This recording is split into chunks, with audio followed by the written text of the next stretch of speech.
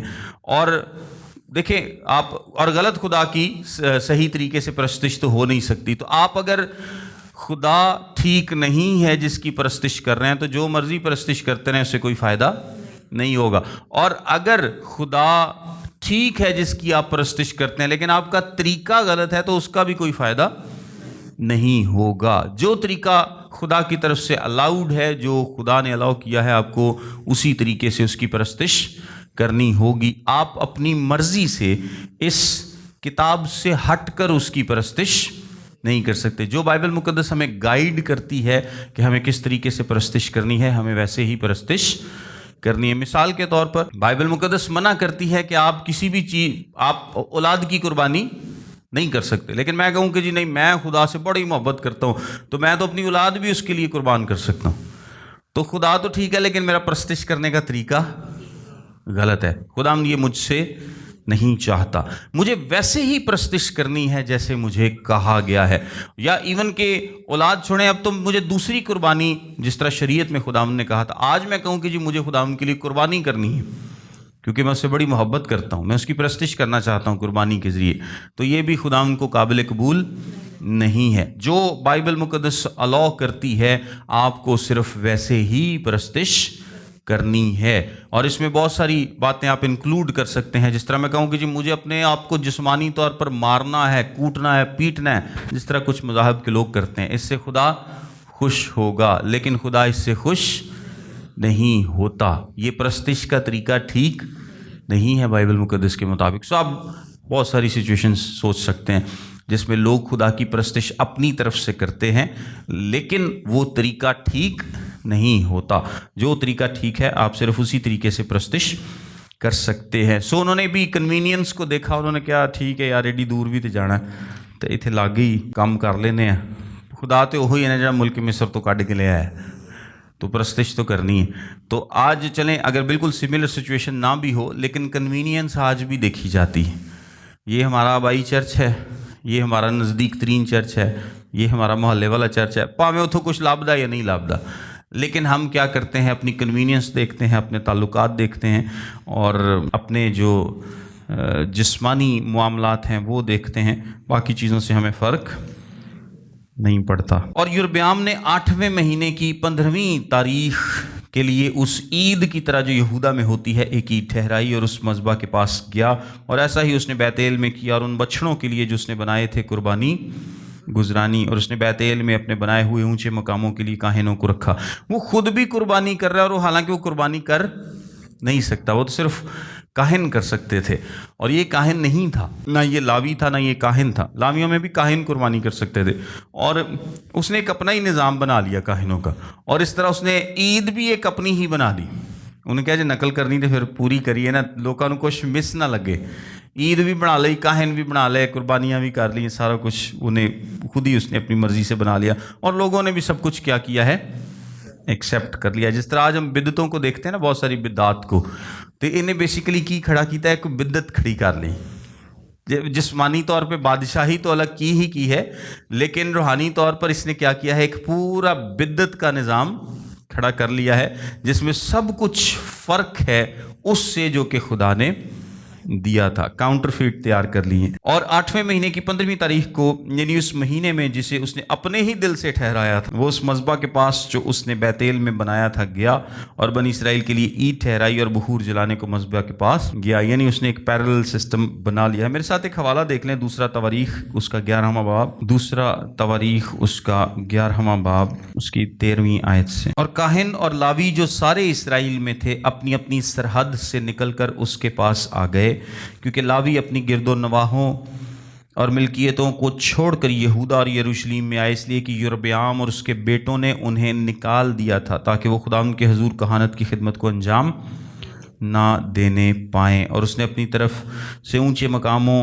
اور بکروں اور اپنے بنائے ہوئے بچڑوں کے لیے کاہن مقرر کیے. اور لاویوں کے پیچھے اسرائیل کے سب قبیلوں میں سے ایسے لوگ جنہوں نے خداوند اسرائیل کے خدا کی تلاش میں اپنا دل لگایا تھا یروشلیم میں آئے کہ خداوند اپنے باپ دادا کے خدا کے حضور قربانی چڑھائیں. سو انہوں نے یہودا کی سلطنت کو طاقتور بنا دیا اور 3 برس تک سلیمان کے بیٹے رہبعام کو قوی بنا رکھا، کیونکہ وہ 3 برس تک داؤد اور سلیمان کی راہ پر چلتے رہے۔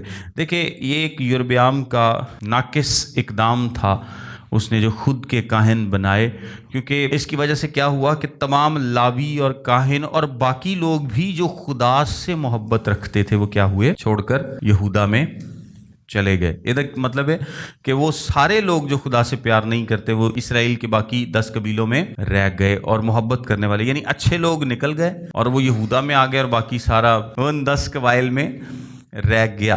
اور اچھے لوگوں کی موجودگی اتنی زیادہ ضروری ہوتی ہے آج بھی، اگر آپ دیکھیں کہ اچھے لوگوں کی موجودگی اتنی زیادہ ضروری ہے، آپ اپنے خاندانوں میں نظر دوڑا لیں، اپنے علاقوں میں نظر دوڑا لیں، اپنے گھروں میں نظر دوڑا لیں کہ اگر آپ کے خاندان میں ایک بھی اچھا بندہ ہو، جن کہتے ہیں پنجابی بندے دا پتر، ایک بھی چنگا بندہ ہے نا، تو اس کا اثر پورے گھرانے پر پڑتا ہے۔ ایسا ہے کہ نہیں؟ ایک بھی اچھا شخص ہے، خدا پرست شخص ہے، تو اس کا اثر جو ہے وہ پورے گھرانے پر پڑتا ہے۔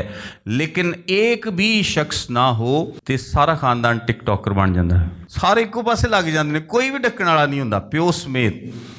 تو یہ اچھا ہے کہ آپ کے گھر میں، اور یہ سب سے زیادہ اہم ہے اگر باپ خدا پرست ہو، تو اگر باپ اس طرف ہو تو سمجھ لیں کہ پورا خاندان وہ اس طرف لے آئے گا۔ اگر باپ نہیں ہے تو کوئی ایک بھائی بھی آپ کا خدا ان کی راہ پر چلنے والا ہے تو بہت زیادہ چانسز ہیں کہ وہ پورے خاندان کو کم از کم بہت زیادہ بے راہ روی کا شکار ہونے سے بچائے رکھے گا، کیونکہ مرد اس میں زیادہ امپورٹنٹ ہوتے ہیں۔ عورتیں بھی ایسا کر سکتی ہیں، وہ بعض اوقات وہ بھی ان کے انفلوئنس سے بھی خاندان جو ہے وہ کافی محفوظ رہتے ہیں بدی سے، لیکن زیادہ تر یہ ذمہ داری مرد پر عائد ہوتی ہے۔ ایک مرد بھی آپ کے خاندان، اور نہ صرف آپ کے خاندان بلکہ ایکسٹینڈڈ فیملی میں بھی اس کا اثر ہوتا ہے، کیونکہ جب آپ کا خاندان تبدیل ہوتا ہے، آپ کا خاندان خدا پرست ہوتا ہے، تو اس سے آپ کی جو ایکسٹینڈڈ فیملی ہے اس پر بھی اثر پڑتا ہے۔ لیکن اگر آپ کی فیملی میں کوئی بھی ایسا شخص نہ ہو تو نہ صرف آپ اپنے خاندانوں میں، اپنے آس پاس کے خاندانوں میں، اپنے محلوں میں غور کر سکتے ہیں کہ جس فیملی میں ایک بھی شخص خدا پرست نہیں ہے اس کا کوئی حال نہیں ہوتا، وہ خدا سے بہت دور نکل جاتے ہیں۔ لیکن اگر ایک بھی شخص ہو تو ایٹ لیسٹ وہ ضرور پل کرتا ہے، ان کو کھینچتا ہے، کوشش کرتا ہے، اور اس کا کوئی نہ کوئی اثر پایا جاتا۔ سو یہ یربعام کے لیے اچھا نہیں ہوگا، کیونکہ کیا ہوا ہے کہ اچھے لوگ وہاں سے نکل آئے ہیں، اور جب سارے ایکو جے رہ جان گے پیچھے تو پھر وہ وہی کام کریں گے جو کہ خدا ان کو پسند نہیں ہے۔ اپنے جو پسند کا مذہب ہے یہ لوگوں کو اس وقت بھی پسند تھا، آج بھی پسند ہے۔ لوگ اپنی مرضی کے مطابق اپنے مذہب کو ایڈجسٹ کرنا چاہتے ہیں، اور اس میں ظاہری سی بات ہے کہ وہ آپ کا دل راست ہو، ٹھیک ہو، یہ ساری باتیں جو ہیں اس کے نظام پر اپلائی نہیں کرتی۔ اسی طرح آج بھی جو لوگ ہیں وہ چاہتے ہیں کہ ایسا مذہبی نظام ہو کہ جو ہم چاہیں اس کے مطابق ہمیں اکوموڈیٹ کر دیا جائے۔ میں جھوٹ بولنا چاہتا ہوں، میں کوئی بدی کرنا چاہتا ہوں، تو مجھے کوئی جھوٹ اور بدی سے نہ روکے، بلکہ اس کے لیے کوئی نظام بنا دیں کہ ٹھیک ہے اینا کے صدقہ کاٹ دیو یا فلاں کام کر دیو تو تاڑی معافی ہو جائے گی۔ تو اس میں مجھے کنوینئنس نظر آتی، اس میں مجھے آسانی نظر آتی ہے کہ ٹھیک ہے جو مرضی کر لوں گا، فلاں نماز پڑھاں گا، فلاں دعا کراں گا، تو لو جی سب کچھ صاف۔ تو یہ کیا ہے؟ کنوینئنس ہے، آسانی ہے۔ کیا خیال ہے؟ تو جدوں مینوں کہا جائے تو تاڑی معافی ہو جائے گی، تو اس میں مجھے کنوینئنس نظر آتی، اس میں مجھے آسانی نظر آتی ہے کہ ٹھیک ہے جو مرضی کر لوں گا، فلاں نماز پڑھاں گا، فلاں دعا کراں گا، تو لو جی سب کچھ صاف۔ تو یہ کیا ہے؟ کنوینئنس ہے، آسانی ہے۔ کیا خیال ہے؟ تو جدوں مینوں کہا جائے ہونا چاہیے، میرے دل دا ٹھیک ہونا ضروری، میں سوچے بھی کسی غلط نگاہ نہ ویکھاں گا تو پھر بھی گناہ کراں گا، تو یہ انسان کو کیا لگتا ہے؟ یہ بڑا سخت لگتا ہے۔ کیا خیال ہے؟ یہ تعلیم بڑی سخت ہے۔ تو میں تو یہ چاہوں گا نا انسان ہوتے ہوئے کہ بھی کنوینئنٹ چیزیں ہوں، آسان چیزیں ہوں، مرضی دا مذہب ہوئے، جو دل کرا کرے کراں، تو پھر اپنے آپ نو تسلی دین لی کوئی چھوٹی موٹی کوئی چندہ دے دیتا یا کوئی مدد کر دیتی یا کسی دا کوئی جناب بھلا کر دیتا، تو اس سے کیا ہوگا؟ نیکیاں مل جائیں گی، اور وہ نیکیاں جو ہیں وہ میرے سارے گناہوں کو ختم کر دیں گی، وہ یعنی ان سے زیادہ ہو جائیں گی۔ تو یہ لوگوں کو آسان لگتا ہے۔ تو جو مذہب لوگوں کو آسان لگتے ہیں ہمیشہ اس میں وہ جانا کیا کرتے ہیں؟ پسند کرتے ہیں۔ God bless you all.